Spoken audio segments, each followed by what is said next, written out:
Hi!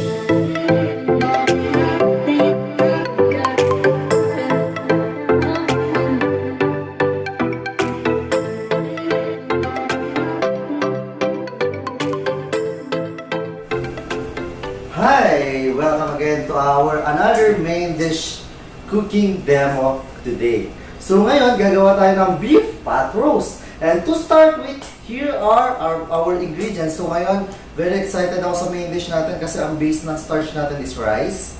After rice, meron tayo buttered vegetables.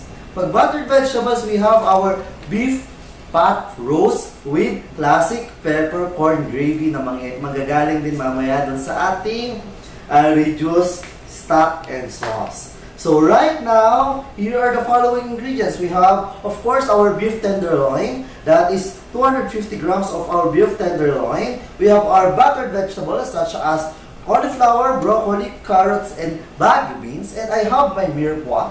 That is 2 parts of onion, 1 part of celery, and 1 part of carrots. And the following are sugar, bay leaf, peppercorns, carrots, butter, olive oil, salt, pepper, and our, of course, tomato paste. Okay, so let's start. And the first procedure is for us to sear the beef. But before we have to sear the beef tenderloin, we need to make this intact. So we're gonna use of a cooking twine. So I have here with me the cooking twine. This is what we use to tie meats, like for example, for lechon belly. Right now, for my beef tenderloin, para at least ma-form natin siya, maging firm at maging intact. And later, when we carve it, pag pinlate natin, maganda yung hiwa natin, pantay-pantay. So, it's just easy, we just have to tie it.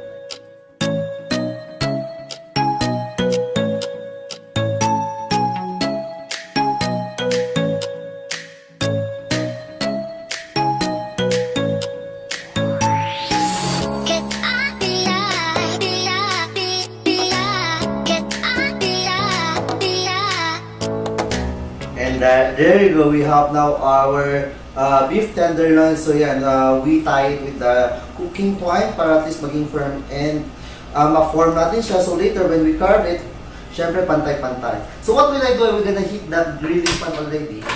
We will gonna sear all sides muna para mas lalong maging intact. So the thing that I will gonna do is I have to season it with salt and pepper.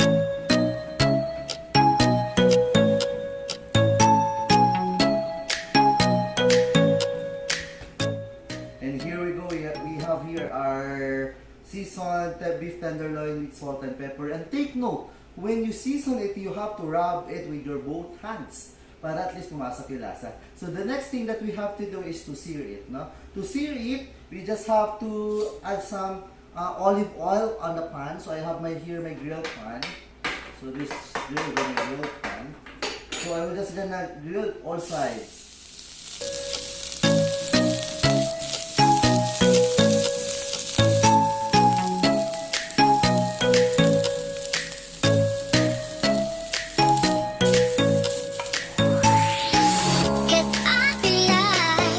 So here we notice that the texture and the shape has formed already, no? That's the very important thing that we have to do when searing. And of course, I would like to add our cooking tools and equipments are the following. We have grill pan, we have pot, that's why we call it beef pot roast. We have tongs, we have our chopping board, knife set, and of course spatula, and we have wire whisk. So that's what we're going to use, and of course there's pan. So, the next,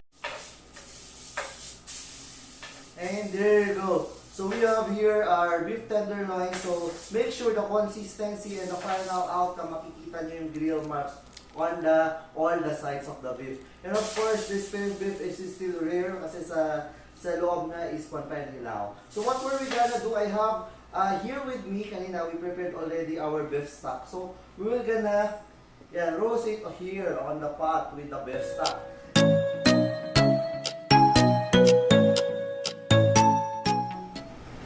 And now that we are waiting for our beef to become tender for about 55 minutes to 55 minutes to 90 minutes, we're gonna check it later when it's tender already. We have to prepare already with our brown sauce na. So later, Later, we will gonna combine our brown stock with our Deglazing Mirepoix para at least gawin natin yung sauce niya. So ngayon, nag-ready beef stock natin. Ang gagawin ko naman ngayon, ika-caramelize natin yung Mirepoix. So to caramelize the Mirepoix, I'm just gonna put some oil on a pan. I'm gonna put my 2 parts of onion.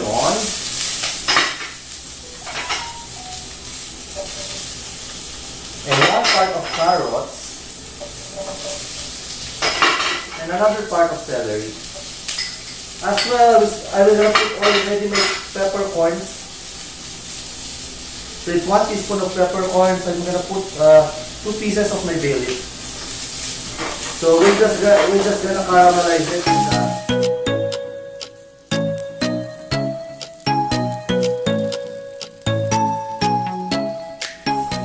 So here we are caramelizing our Mirepoix, and we're already making our brown sauce, or what we call our Espanol. So the thing that I have to do, since my key na nakita na natin sa Mirepoix natin, nakita na natin nag-translucent na yung onions, I'm gonna put already my 3 tablespoons of my tomato paste. Yan. And we're gonna wait again para at least mag-caramelize na siya. Then later we will deglaze the pan. So, I will just gonna stir it. Siyempre, halo natin siya. And toss it alright off.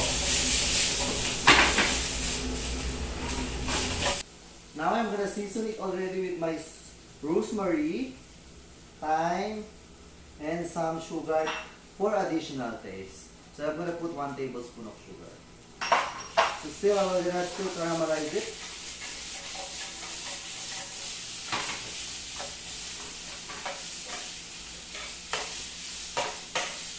So ayan, we get already our desired consistency kasi makikita na natin na nag-caramelize na siya. So what will I do right now is to add my caramelized Mirepoix dito sa ating beef stock, and habang nag-roast na rin yung beef pot roast natin para mas maging flavorful pa yung lasa natin beef pot roast. So I'm gonna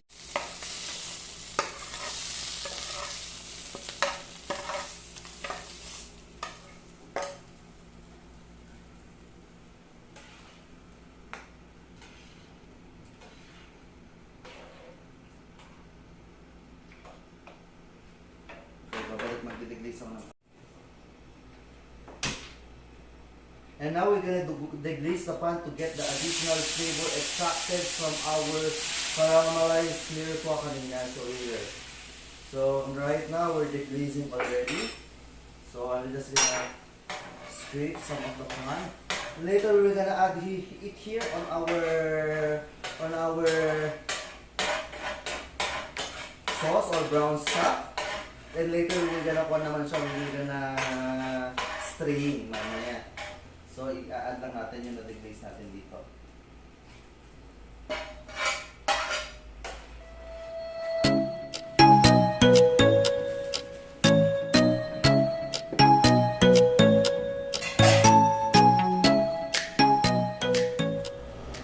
And ayan, we are just gonna wait for our beef to become tender for about 55 to 90 minutes or more until tender.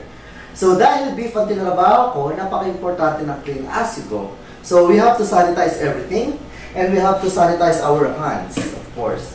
And we have to clean our area and clear up our area. So yan na i-set aside natin. So while waiting, let's take the time to, of course, cook our rice. So meron na ako prepare cooked rice mamaya for our plating. And of course, we have to prepare our buttered vegetable na. So I will just gonna heat my pan.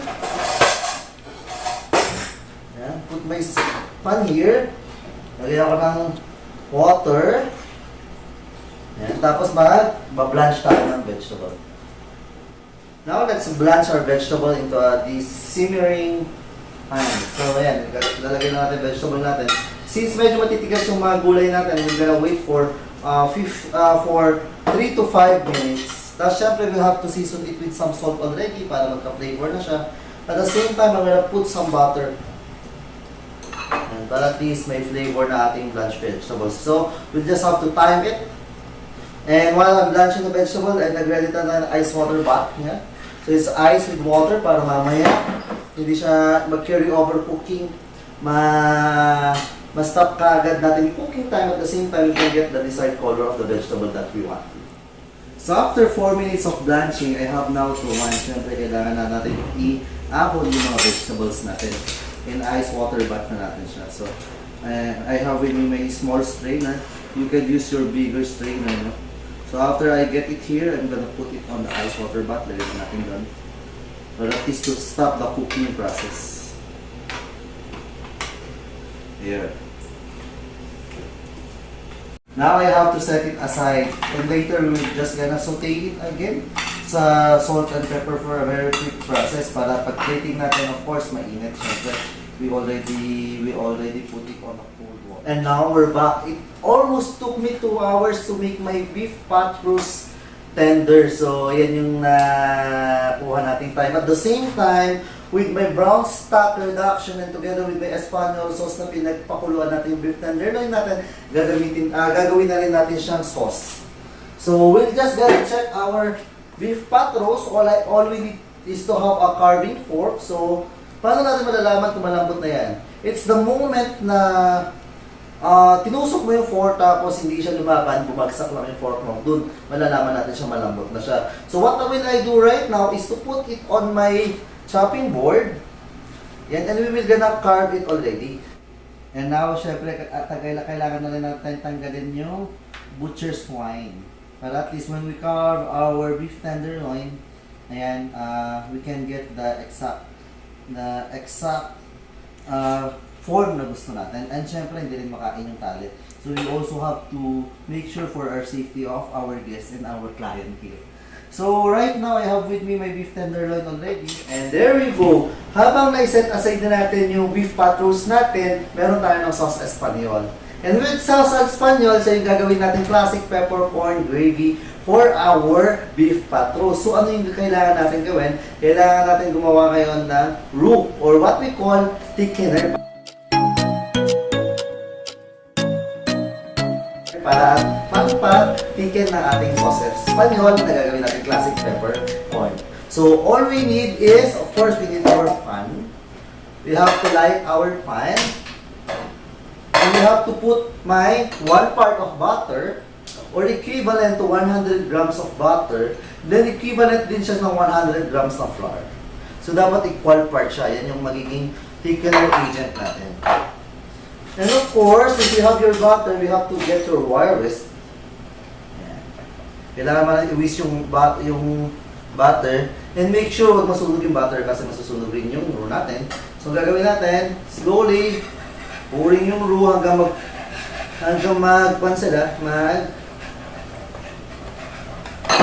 merge silang dalawa. And there you go, since nag-combine na yung flour and ating butter, lalagyan na natin yung sauce Espanyol natin, yung brown sauce natin. Ayan. So mamaya na lang since siya isisimmer, ilalagay ko muna yung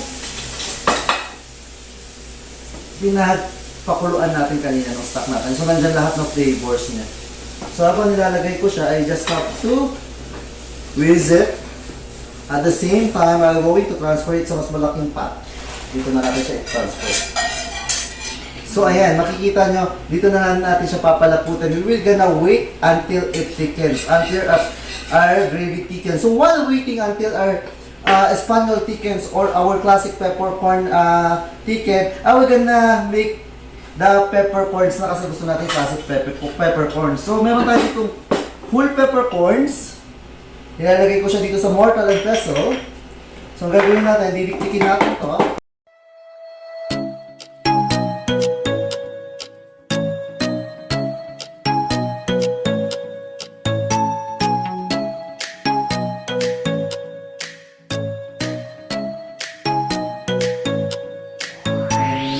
To the next procedure. So dahil sa next procedure natin, we're gonna get our sauces na, no? So gagawin na natin yung sauce natin. So kanina lumapot na yung sauce natin. Ang gagawin ko naman ngayon, sasalain na natin yung sauce natin.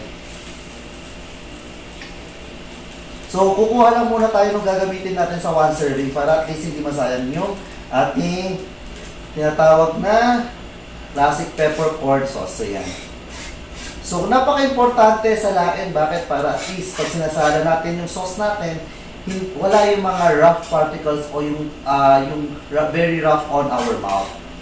So there you go. So I have here my gravy already. Nakikita nyo nagbo-boil na siya.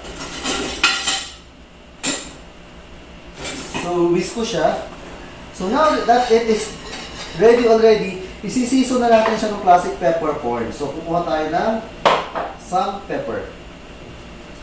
And I will gonna season it with additional rosemary, some thyme, some salt to taste, and another salt to taste. So ayan. So we have now our gravy.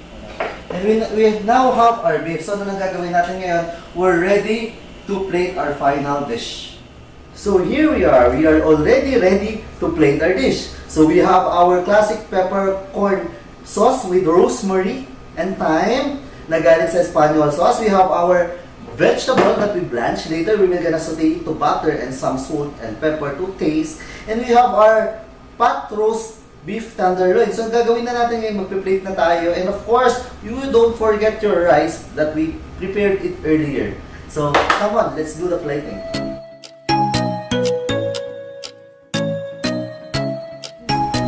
So now, let's carve our beef. So, we need our carving knife and our chef's knife. So, kailangan equal parts yung pagkakat natin. So, yan. So, ang saya because it's so tender. Ang lambot niya.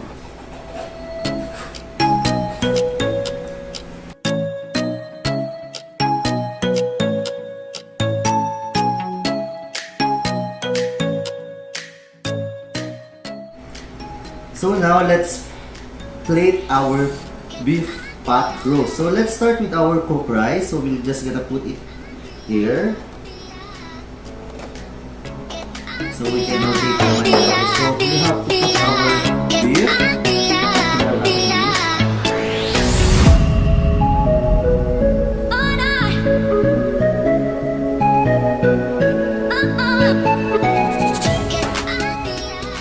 Now we're gonna saute my vegetable to butter.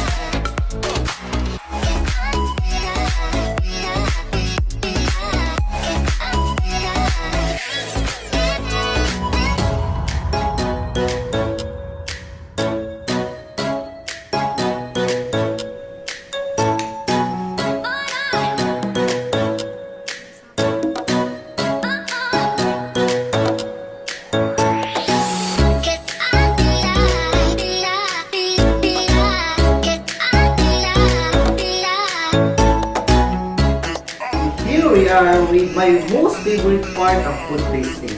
So, una sa lahat, saan ba pwede iserve itong beef pot roast natin? So, if you're having a special event like Valentine's, this coming Father's Day, you can serve this one. And if you're starting a business, this is one na magandang dish for main course natin. So, una natin gagawin is to do the food tasting. So, gagawin na natin is, I have to get a portion of my beef. So, yan, mapapansin natin. So, kakat ko siya. So, yan, mapapansin mo tender siya kasi naging wala siya using just my spoon and fork, some of my rice. Diba? Tapos, syempre,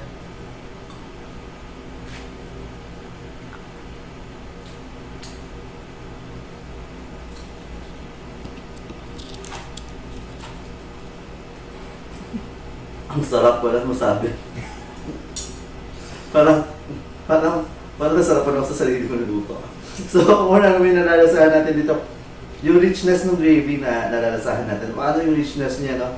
Mapapansin mo, malalasahan mo siya, napaka-flavorful niya, napaka-rich niya. I can taste yung medyo, yung classic peppercorn nandun, yung butter flavor niya, which is nagpa-creamy sa kanya. And yung mga spices na nilagay natin, it's all there. And with my beef, it's very tender. Tapos yung lasa ng beef, alam mo yun? Napaka-classic. Pasok na pasok. When you bite it, it's spread to your palate, and it's for you to discover because you're going to make this dish in your home because I'm gonna provide all the recipe. And till next time again with our Cooking with Chef Den, and thank you for watching.